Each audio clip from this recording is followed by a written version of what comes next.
Alors, salam alaikum, j'espère que vous allez bien, c'est Medicine Definitely. Et on a toujours avec la série du cours de la troisième unité, qui est une étude de l'appareil endocrinien et urogénital, qui est destinée pour les étudiants de la troisième année de médecine. Et le cours d'aujourd'hui, c'est un cours de sémiologie, c'est la sémiologie de la cortico-surrénale. J'espère que cette série est bénéfique pour vous. Abonnez-vous à la chaîne YouTube et partagez-vous les vidéos avec votre collègue. Et d'ailleurs, pour la vidéo, message de j'aime. Et راح نخلي le lien de compte Instagram et le Telegram في البوîte d'infos. اللي حاب يطرح الأسئلة تاعو يطرحهم تما كلها في les commentaires. Et راح تلقاو le lien de سي ديبو إن شاء الله في la chaîne de Telegram اللي حاب يرجع له. Et c'est parti. صلوا على النبي. On commence par un petit rappel physiologique, donc concernant les sécrétions hormonales et leur régulation.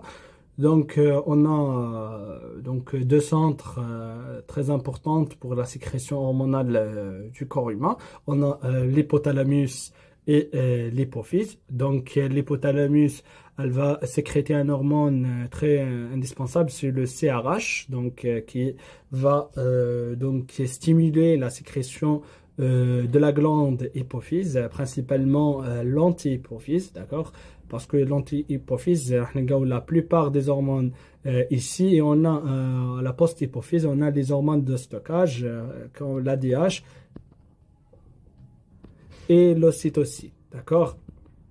Donc, la stimulation hypothalamique de l'hypophyse, elle va stimuler l'hypophyse, principalement l'anti-hypophyse, à sécréter la CTH qui va stimuler les différentes parties de la glande surrénale, la partie corticale qui contient trois parties. On a la réticulée qui va sécréter les androgènes, la partie fasciculée qui est responsable pour la sécrétion des glycocorticoïdes, principalement le cortisol, et on a bien sûr la partie glomérulée qui est très spéciale et important pour la sécrétion d'aldostérone. Donc chaque type des hormones a des réactions et joue un rôle bien précis dans l'organisme. Donc comme le cortisol, c'est un anti-inflammatoire naturel, donc joue un rôle très important pour la cicatrisation et des autres rôles.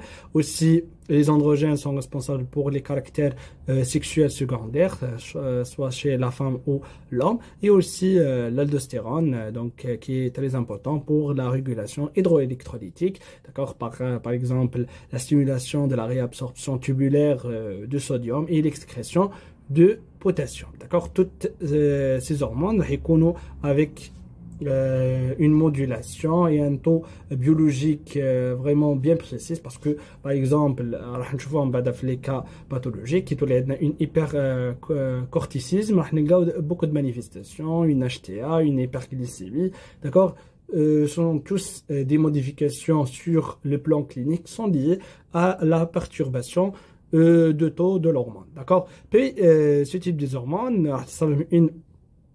une catabolisme, d'accord, aux différentes formes, d'accord, qui sont des formes simples, l'élimination urinaire. Puis ces hormones, ils ont un feedback, d'accord, négatif sur les glandes qui sont responsables pour leur stimulation d'accord, comme un feedback sur l'antihypophyse et un feedback sur l'hypothalamus pour moduler leur sécrétion.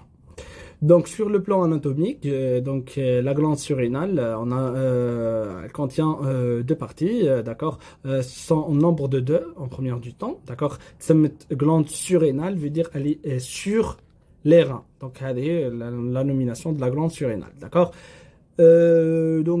Anatomiquement, contient deux parties, la cortico-surrénale et la médulo-surrénale, poids de 5 à 7 grammes, donc elle est de petit poids, mais vraiment d'importance corporelle très importante. Histologiquement, on a trois parties, la cortico-surrénale. On a la zone glomérulée qui est responsable pour la sécrétion des stéroïdes et de l'aldostérone, et les minéralocorticoïdes. Et aussi, on a la zone fasciculée pour les glycocorticoïdes, principalement le cortisol. Et on a la zone réticulée pour la sécrétion des glycocorticoïdes et aussi les androgènes. D'accord, puis histologiquement aussi, on a la glande surrénale contient beaucoup de types des cellules. هضرنا صايا على la cortico-surrénale وهضرنا على les zones histologiques. Donc pour la médulo-surrénale, on a un type très précis des cellules, les cellules chromaffines qui sont responsables pour la sécrétion de l'adrénaline, d'accord, et la noradrénaline, d'accord, qui ce sont des hormones pour la modulation de la réponse du corps au cours de stress, parce que donc stimule l'activité et l'augmentation de la fréquence cardiaque et aussi la pression artérielle et l'augmentation de la glycémie. D'accord? Donc, un rappel physiologique, donc les glucocorticoïdes ou le cortisol ont beaucoup d'activités biologiques. Donc, parmi ces fonctions, il stimule la fonction de le processus métabolique qui est la néoglycogénèse. Tout simplement, la néoglycogénèse, plutôt en première année, c'est la fabrication du glucose à partir des substances non glucidiques, comme les protéines par exemple. Donc, lorsqu'il stimule la néoglycogénèse, donc le taux de la glycémie est toujours augmenté. Et donc, elle va favoriser l'apparition du diabète. D'accord? On trouve aussi des anomalies de répartition du tissu adipeux. Et il va faire un phénomène qui est, donc, on peut dire la redistribution. D'accord? Une accumulation du tissu adipeux dans des différentes zones, comme par exemple le visage, le cou, l'abdomen. Donc,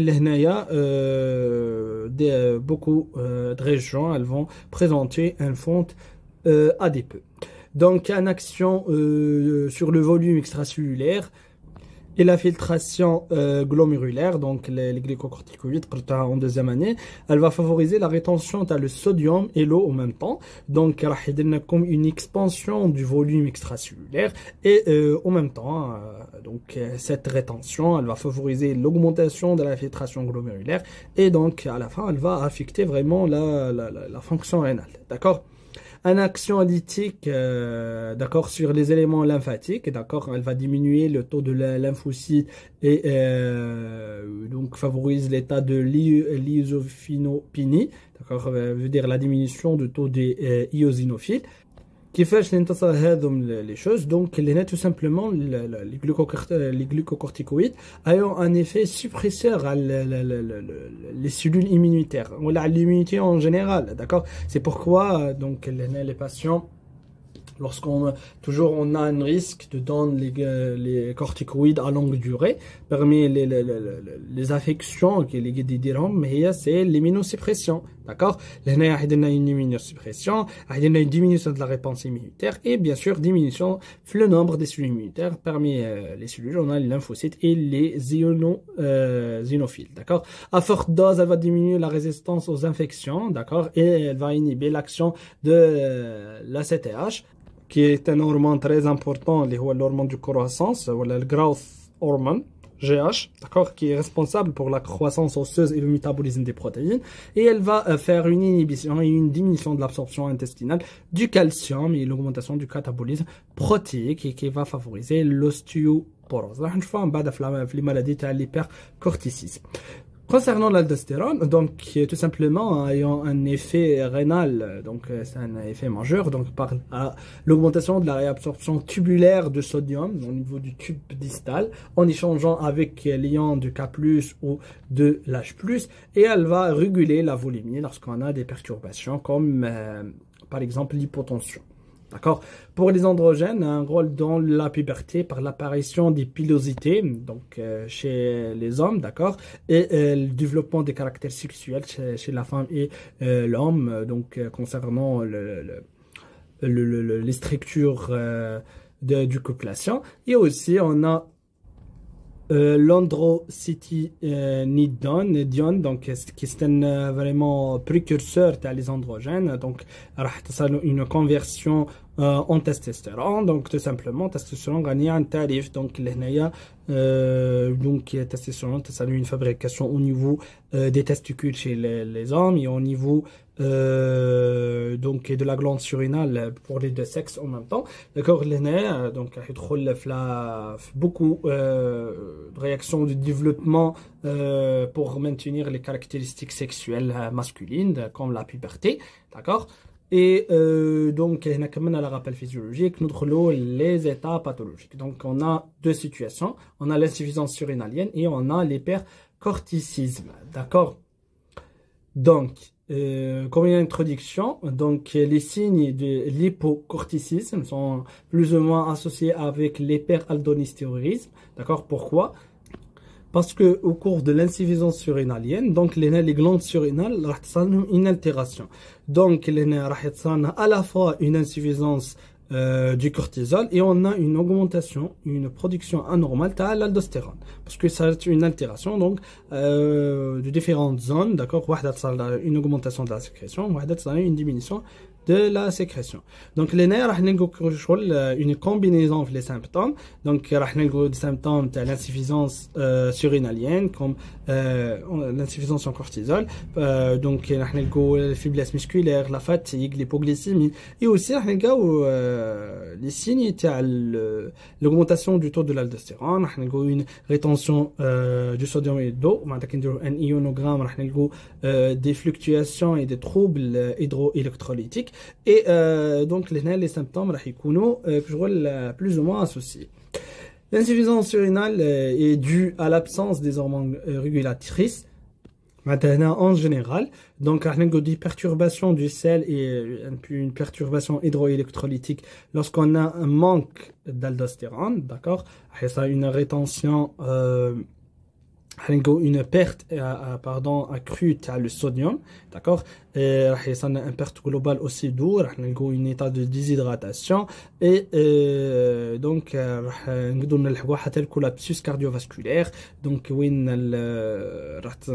l'état de choc, d'accord, parce que l'osmolarité est très diminuée et il n'y a pas des moyens de régulation de la pression artérielle.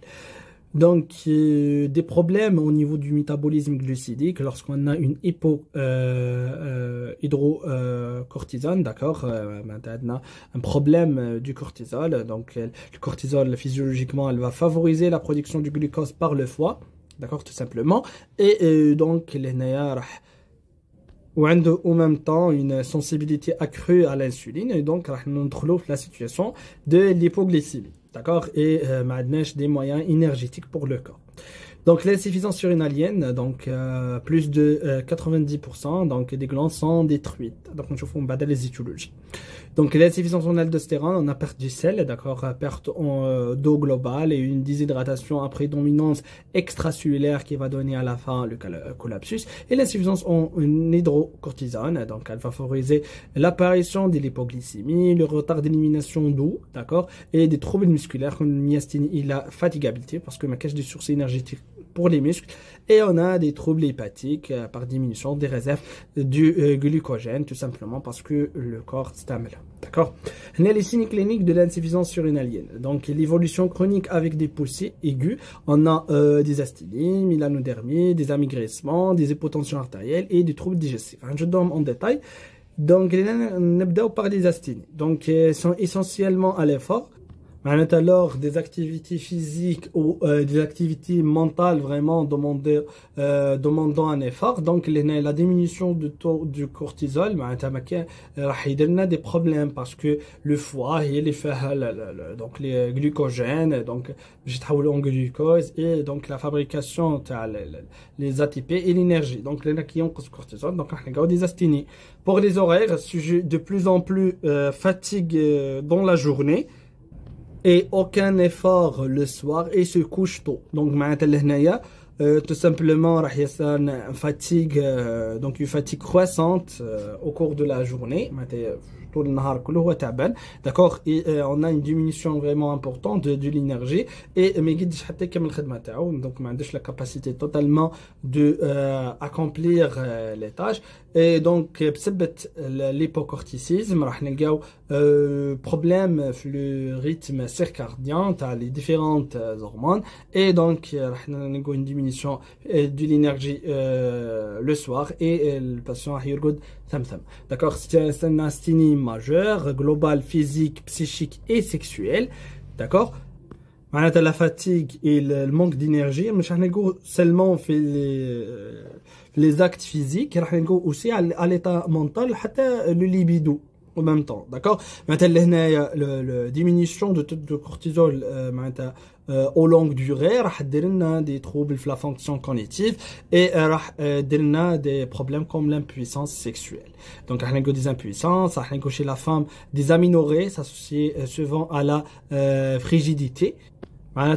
Une absence des cycles menstruels et aussi la frigidité, tout simplement c'est la diminution de libido, d'accord. Chez la femme, c'est la frigidité.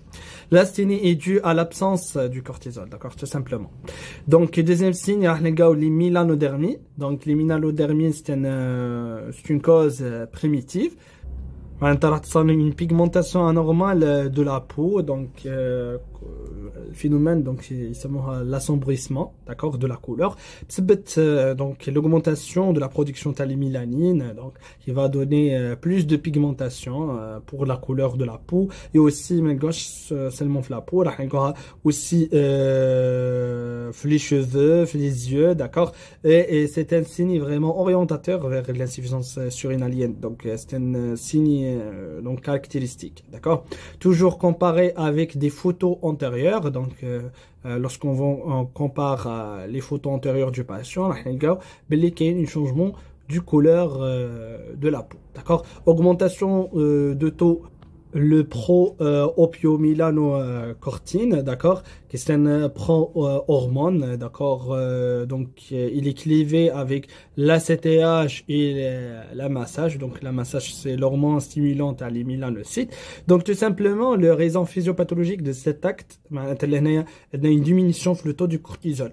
Donc l'hypophyse, donc lorsqu'il stimule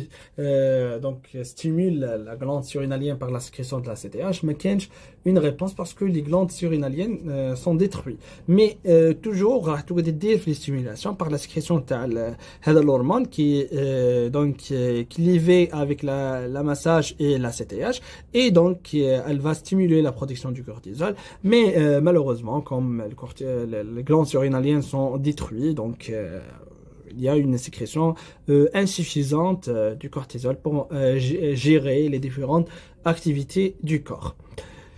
Donc les pigmentations sont brun sale, donc on fait région découverte, les décolletés, aussi les zones du frottement comme les ceintures et les bretelles. Et aussi dans les zones normalement pigmentées, comme les mamelons, les seins et les régions génitales, qui sont hyper pigmentées, comme vous voyez dans les images. D'accord, on trouve aussi un signe orientateur, c'est la main qui est nommée par la main addisonienne, donc c'est une main typique. La face palmaire est pigmentée au niveau des plis de flexion, d'accord, respecte des éminences tinaires et hypotinaires, donc sont pas touchés, d'accord. Pour la face dorsale, on trouve une pigmentation au niveau des plis de flexion et des extensions interphalangiennes, les phalanges, une hyperpigmentation. Et concernant les angles, elles sont entourées d'un halo brun strié de teinté brune, d'accord. Les angles, les contours تاعهم راح يكونوا كاين une hyperpigmentation cutanée, d'accord. Et aussi des pigmentations des muqueuses, راح toucher مش غير la peau, راح تمس les muqueuses, راح تمس les angles, les cheveux, les yeux, d'accord. راح نلقاو des taches adroisées dans la face interne du joue et la gencive, comme vous voyez, d'accord. Ici la gencive, donc c'est hyperpigmenté. Je sais que les personnes, les konosmora, ont une hyperpigmentation normale, donc génétique au niveau de la gencive, mais je vois bzaf les patients qui sont blancs, d'accord, parce que la gencive est très rose, donc les concentre bzaf à la mélanodermie parce que vous une hyperpigmentation et aussi vous trouvez en même temps une gencive rose. Donc c'est un signe orientateur qu'il y a un problème métabolique. D'accord. Aussi les cicatrices sont pigmentées, d'accord. Les cicatrices elles vont présenter une pigmentation accrue et plus foncée. donc qui rend plus visible, d'accord, au fil de temps, d'accord. Les cicatrices, au moment où ils baignent bzaf, d'accord, surtout au niveau du coude, d'accord, mais parce que c'est déjà pigmenté à la région. Mais en général, donc ça a une blessure au niveau du coude, un patient présente une insuffisance urinaire, donc elle est hyper pigmentée et bien visible, d'accord. À l'interrogatoire, il faut déterminer avec le patient l'ancienneté et approximative de la maladie, d'accord. صح des autres signes كمان من اللي ميلانج دابا احنا نلقاو les amaigrissements. Elle est importante, le patient elle va perdre plusieurs kilos. معناتها لهنايا l'amaigrissement c'est un vraiment symptôme courant et bien trouvé au cours des insuffisances uriniennes. Et راح نلقاو une perte في le deux types des masses. راح نلقاو une perte de masse musculaire et en même temps adipeux, d'accord. لهنا بسبب la déséquilibration hormonale.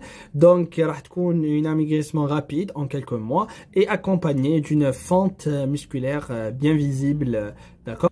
Les muscles peuvent être dégradés pour fournir de l'énergie. On a une perte de masse musculaire, une faiblesse générale. L'état de l'hypotension, c'est très fréquent, donc annoncé parfois par des lipothémies et des syncopes, qui sont des signes de prodrome de l'hypotension artérielle, donc participation aussi de l'hypoglycémie qui va aggraver l'hypotension. Concernant aussi les chiffres tensionnels, on trouve une pression artérielle systolique inférieure ou égale 90 mmHg, une pression artérielle systolique inférieure ou égale de 50 mmHg, donc qui sont des situations fréquentes.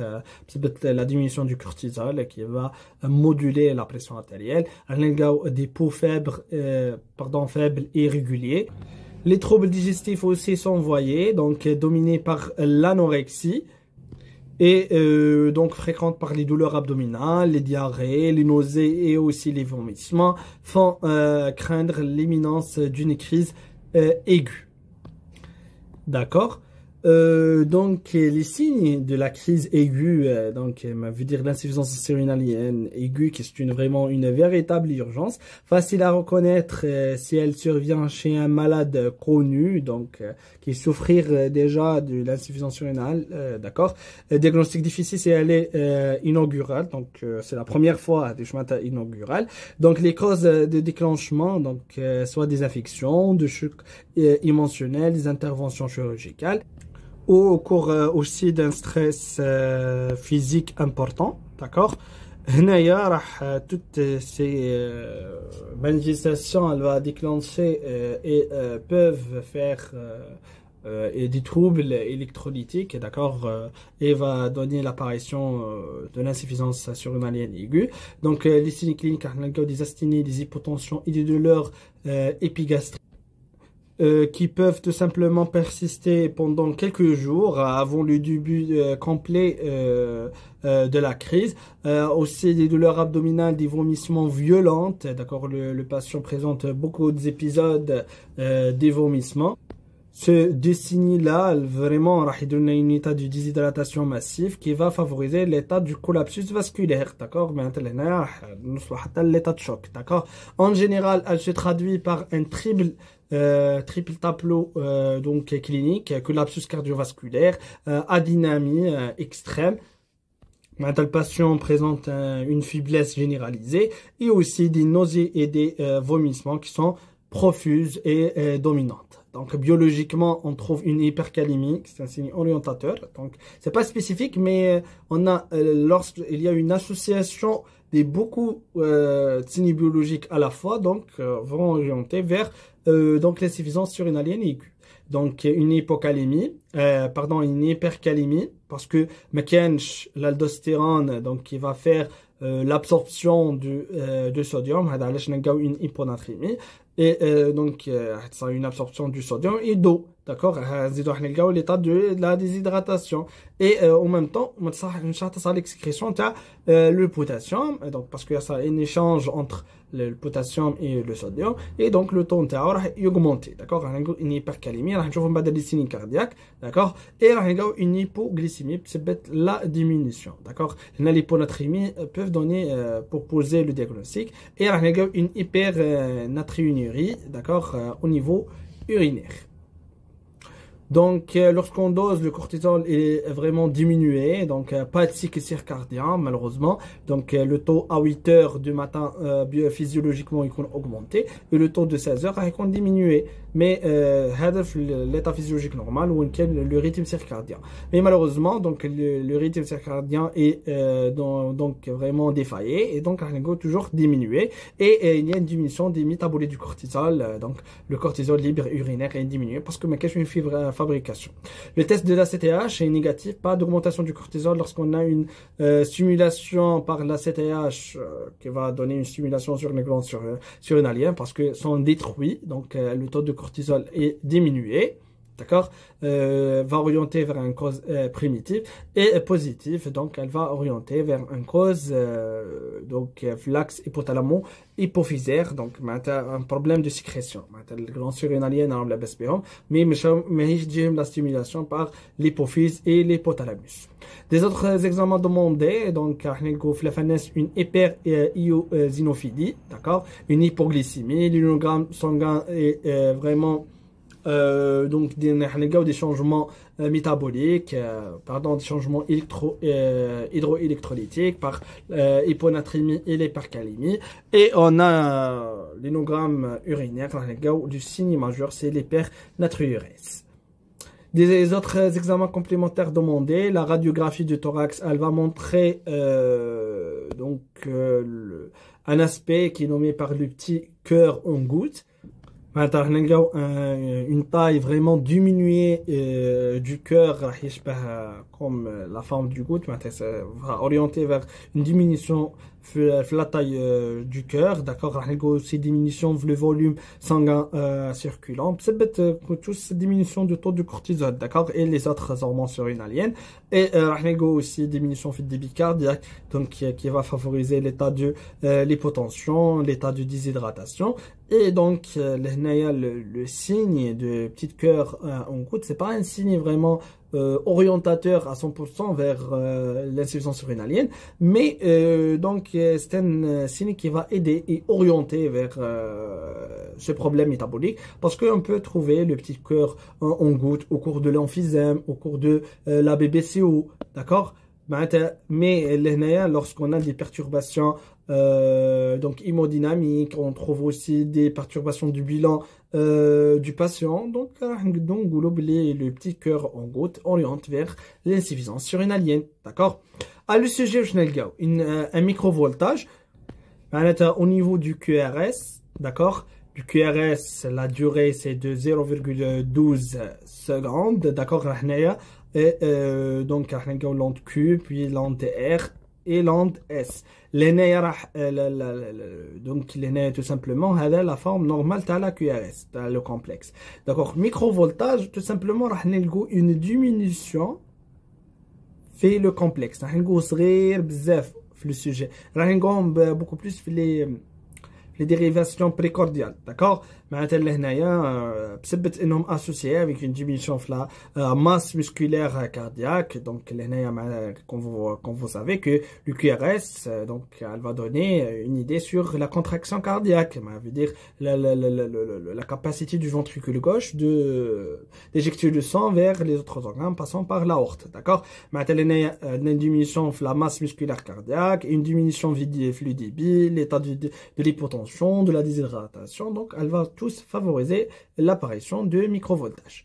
Et on trouve aussi les signes de l'hypercalémie, parce que toujours l'hypercalémie, donc s'accompagne, c'est pas toujours, mais la plupart du temps, elle doit s'accompagner avec les insuffisances surrénaliennes, d'accord, l'hypercalémie et l'hyponatrémie, d'accord. Les sujets lors de l'hypercalémie, tout simplement modification de la QRS et aussi des ondes T aplaties, les ondes P sont larges. Pour la QRS, un élargissement et un aspect en pic, l'aspect en ondulation, en quatrième année. Et les arythmies cardiaques, la tachycardie ventriculaire, qui est une vraiment état vraiment grave, d'accord. Les extrasystoles ventriculaires, les USV, en détail en quatrième année. C'est la perturbation vraiment de la sécrétion des différentes hormones surrénaliennes. Donc pour les étiologies, on a les causes principales, donc en première du temps, donc sont trois, donc la tuberculose des surrénales, donc la forme du tuberculose extrapulmonaire. Surtout les régions endémiques comme l'Algérie, لازم نشكوا في la tuberculose parce que nous sommes une région donc كشغل متوسطة في la tuberculose معناتها toujours il est présent. Donc هنايا tout simplement le Mycobacterium tuberculosis qui est la bactérie responsable pour l'apparition du tuberculose. Donc une inflammation et une destruction في le tissu surrénalien. Donc une atrophie corticale, donc pas de sécrétion des hormones qui sont sécrétées par le cortico-surrénal et donc les hormones cortico-surrénales comme le cortisol et l'aldostérone sont pas sécrétées et l'apparition de ces symptômes. Donc deuxième signe, c'est la maladie d'Addison. Donc on trouve une atrophie corticale. Aussi la maladie d'Addison est nommée par l'insuffisance surrénalienne primaire, où on a une atrophie de façon progressive du cortex surrénalien.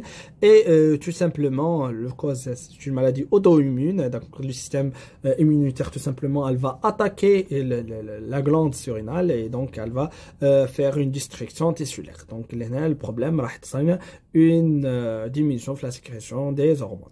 Des causes auto-immunes donc sont toujours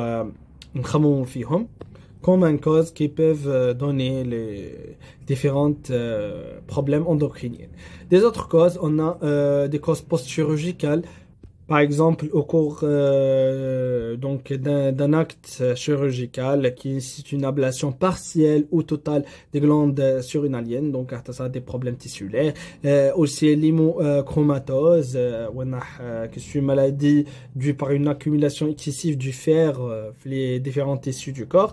Donc l'excès du fer est une endommage sur les glandes surrénaliennes et donc elle va favoriser l'apparition de l'insuffisance. Aussi l'envahissement cancéreux bilatéral, la corticothérapie prolongée qui va donner un état d'immunodépression et l'hémorragie des surrénales par les différents traumatismes par exemple. Ou c'est pas les traumatismes donc parce que la glande surrénale est très profonde, les hémorragies par la septicémie, le syndrome donc de Waterhouse Friedreich, d'accord, c'est un syndrome qui va entraîner une insuffisance surrénalienne aiguë par des hémorragies, d'accord. Deuxième situation, c'est l'hypercorticisme. Donc, c'est la situation contraire. Donc, soit une hypercorticisme iatrogène par les prises allongées et prolongées des corticoïdes. Et aussi, se fait par des tumeurs surrénaliennes primitives ou principalement la maladie du Cushing qui va faire un dysfonctionnement de la commande de l'axe hypothalamo-hypophysaire de l'ACTH. Donc, il y a une sécrétion donc accrue de l'ACTH et donc une stimulation excessive de la corticoïde qui va va faire une sécrétion accrue des hormones surrénaliennes. Donc le CRH, elle va donc par un problème du CRH la CTH et la CTH toujours elle va stimuler la glande surrénalienne et donc augmentation de la sécrétion du cortisol. Donc on va voir cette problème au cours des hyperplasies surrénales, d'accord. Donc, le syndrome du Cushing, comme définition, c'est l'hyperproduction des hormones glycocorticoïdes, le cortisol et les androgènes par les glandes surrénales. Donc, le syndrome du Cushing recouvre la maladie de Cushing et les autres causes d'hypersécrétion des hormones surrénaliennes. Le cas type est la femme d'âge moyen. Donc, elle touchait beaucoup plus les femmes. Donc, pour les signes cliniques, on trouve une obésité facio-tronculaire, qui fait cette l'obésité. Le cou apparaît courte épais et la nuque contient une boule de graisse. Donc, je vous les images. Le tronc est épais, infiltré de graisse au niveau du dos et des épaules et des seins. D'accord? L'abdomen est moins volumineux. L'abdomen, la partie supérieure du corps, et la partie inférieure, kbir. D'accord? La racine du membre est épaisse, d'accord? Mais les avant-bras, les jambes et les fesses sont plates. Les racines du membre, mais l'avant-bras, les jambes et les fesses, un aspect très très orientateur, le syndrome du Cushing. Au total, il s'agit plus d'une répartition anormale des graisses qu'une obésité vraie, d'accord? مش بسبب السمنة mais كما قلت لكم في بداية الكور باللي لو كورتيزول عنده ان ايفي وين يقعد يوزع les graisses de façon donc les différentes zones du corps. Une amyotrophie est très importante, surtout visible au niveau des mollets, responsable d'une asthénie musculaire majeure. Donc toujours le patient est respectable parce que les mollets, d'accord. Une redistribution centripète, d'accord. Touche principalement le cou et le tronc, qui est due par l'augmentation du taux de tissu adipeux. Donc, tout simplement, donc, les patients, les racines du membre, vraiment augmentées, mais les autres, comme par exemple, c'est un véritable exemple. Donc, le patient, la partie, le tronc, mais la partie inférieure, augmentée du taille. Donc, les extrémités des membres ont augmenté, mais les jambes, les cuisses sont diminuées de taille. Et cette fille, petite fille, va donner un autre exemple, d'accord, par une distribution inégale les tissus adipeux les différentes parties du corps. Aussi au niveau de la nuque des troubles, d'accord, des boules de graisse qui ندوروا le patient تشوفوا la nuque تاعو راح نلقاوها كشغل محدبة, d'accord. Des autres signes, le beau fissure de visage, d'accord, arrondi en plein de lune, d'accord, d'accord, des érythoses, et on trouve aussi du bifalonec, donc ce sont des bosses graisseuses nucales au niveau de la nuque, et on trouve aussi les acnés, d'accord. Un autre signe très orientateur sont les vergetures propures, donc les bras et les péri-ombilicales, en péri-ombilical et au niveau des bras, d'accord, la dilatation et la fragilité capillaire. Là, on trouve les purpuras et les pétichis. L'augmentation de la sécrétion du cortisol, l'HTA précoce est presque toujours présente parce que des moyens de régulation permanente, stable, systolique et diastolique peut marquer. Le problème est la phase systolique et diastolique, la phase de contraction et de relâchement cardiaque. Et on peut trouver l'hypertension artérielle comme un signe peu marqué parce que la pression artérielle est associée avec des troubles, des autres troubles, d'accord, ou des maladies hypertensives, mais en tous les cas, nécessite une surveillance et une gestion appropriée, d'accord. Aussi, on trouve l'hypertrichose, donc c'est une croissance excessive des poils sur le corps, surtout chez les femmes, c'est un signe orientateur, d'accord. L'uricitisme qui est rare si l'hypercorticisme est pur. Donc ينوض الشعر, هذه l'uricitisme, d'accord. معناتها ينوض الشعر في بلايص ما يليقش انها ينوض, d'accord, comme par exemple le barbiche chez la femme, d'accord. Une hyperpilosité apparaît sous la forme d'une fin duvet sur le visage, d'un peu du barbe, d'accord. En cas de tumeur surrénalienne, on peut voir apparaître une virizilisme, d'accord, vrai, c'est le problème hormonal, d'accord. Avec la cavité des lobes temporaux et l'hypertrophie des clitoris, d'accord. Aussi, on trouve des aménorrhées chez la femme, c'est peut-être les problèmes donc hormonaux, le cycle menstruel. Donc, notre signe du diabète, généralement latent, donc on met bench في الأول, peut être évident avec une hyperglycémie, une polyurie polydipsique, ce sont donc le triade, d'accord, du diabète. Et ces signes sont donc liés à la résistance à l'insuline, donc liés à la régulation des différentes parties du glucose et aussi donc il y a le problème c'est l'augmentation du taux de cortisol. Donc, l'hypocalémie est à l'origine d'un diabète.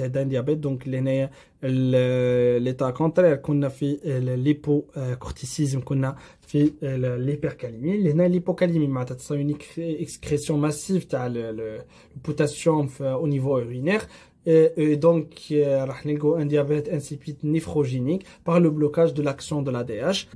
Maintenant, ça problème et incapacité de la concentration des urines et la réabsorption d'eau. Une production excessive des urines, polyurie et des polydipsies. Comme ça, c'est le problème de l'ADH. D'accord? Maintenant, le blocage de l'ADH, des problèmes et des altérations dans les signalisations rénales et un trouble et une déséquilibration hydroélectrolytique et parmi ces problèmes c'est l'hypocalémie. Ça. Les examens complémentaires donc sont aidés à trouver des autres signes comme l'ostéoporose donc qui est presque toujours présente. Maintenant, on a une diminution de la densité minérale osseuse. Donc, les os sont très fragiles. C'est le problème de la réabsorption du calcium et du phosphore. Et il se traduit par des douleurs vertébrales, pelviennes, parfois des fractures spontanées. Donc, les troubles psychiques sont présents dans la moitié des cas. D'accord? Ce sont souvent des états myocloniques dépressifs. L'effet du cortisol sur le cerveau et le système nerveux. Le patient fait des états myocloniques dépressifs. Il a des humeurs tristes, toujours hazines. Il a une perte d'intérêt pour les activités quotidiennes. Il a des troubles de sommeil et la baisse d'estime du soi. D'accord. Parfois un état de maniaque, d'accord, avec des délires et des hallucinations. Que je l'état contraire où il y a une élévation في les humeurs, une augmentation de l'énergie, des pensées rapides et de façon désorganisée, d'accord. راح يكون عنده des hallucinations كشغل يتخيل des délires يقول حوايج مش مفهومه d'accord et تقد تكون هذو les hallucinations بعدا يولوا grave يولي الباسيون اللي واش يتخيل فيه يطبقه d'accord ممكن يضر العباد اللي معه d'accord. Pour les étiologies, les maladies du Cushing, les trois quarts des cas, c'est un adénome corticotrope, donc sécrétant l'ACTH de l'anti-hypophyse. Donc maintenant, il y a une sécrétion accrue de l'ACTH. Les tumeurs des surrénales, 15% des syndromes du Cushing, donc bénignes entre les adénomes, sécrétion de la corticoïdes purs, et on a les malignes, les corticosurrénales, donc les androgènes sont aussi très augmentés. Maintenant, on a problème génital et problème donc métabolique. On a les récitismes orientateurs. Les cancers extra-surrénaliens, substances qui miment la CTH, donc les ACTH-like, donc constituent ainsi un Cushing paranéoplasique, d'accord? Et les syndromes du Cushing idiopathique qui composent 10% mènent les maladies, d'accord? Pour les bilans, élévation du taux du cortisol avec une perte du cycle nictéméral qui m'a au cours de l'insuffisance surrénalienne. Aussi, le cortisol libre urinaire est augmenté, donc comme un moyen de régulation. L'hyperglycémie est fréquente. On retrouve parfois une polyglobulinie, l'augmentation de l'hémoglobine, et l'alcalose hypocalémiante parce qu'il y a des problèmes de donc diminution. Je crois qu'il y a un état de trouble. Donc au niveau du sang, donc lorsqu'on fait un gaz du sang, donc on trouve une alcalose. Les examens complémentaires, les épreuves dynamiques, on a la dexamethasone qui est un corticoïde ou un glycocorticoïde de synthèse dont l'action va freiner les antihypophyses et le plus puissant que celle du cortisol. Je vais en détail le cours de biochimie de la corticosurrénale. Si le taux de cortisol sanguin ne chute pas, c'est une étape pathologique parce que le patient normal, ça ne chute pas. D'accord? Donc, si le taux de l'ACTH est élevé et non freinable, il s'agit d'une maladie de Cushing. Donc, si le taux de l'ACTH est très bas et répond au test à la dexamethasone, il s'agit d'une tumeur surrénalienne. D'accord? Il y a des signes orientateurs, mais freinés, donc orientés vers les tumeurs surrénaliennes. Le Cushing paranéoplasique est mis en évidence par la présence de substances de l'ACTH-like non influencées par les épreuves dynamique, donc freiné ou accéléré. Dans tous les cas, les sécrétions surrénaliennes sont élevées et non freinées par le test de la dexamethasone. D'accord? Pour la radiologie, l'imagerie comporte le scanner IRM à la recherche d'une tumeur anti-hypophysaire qui est responsable pour la sécrétion accrue de la CTH. D'accord? Ou la sécrétion accrue de la surrénale par l'augmentation du cortisol et de l'aldostérone. En cas de la polyadénomateuse, les adénomes sont bilatéraux.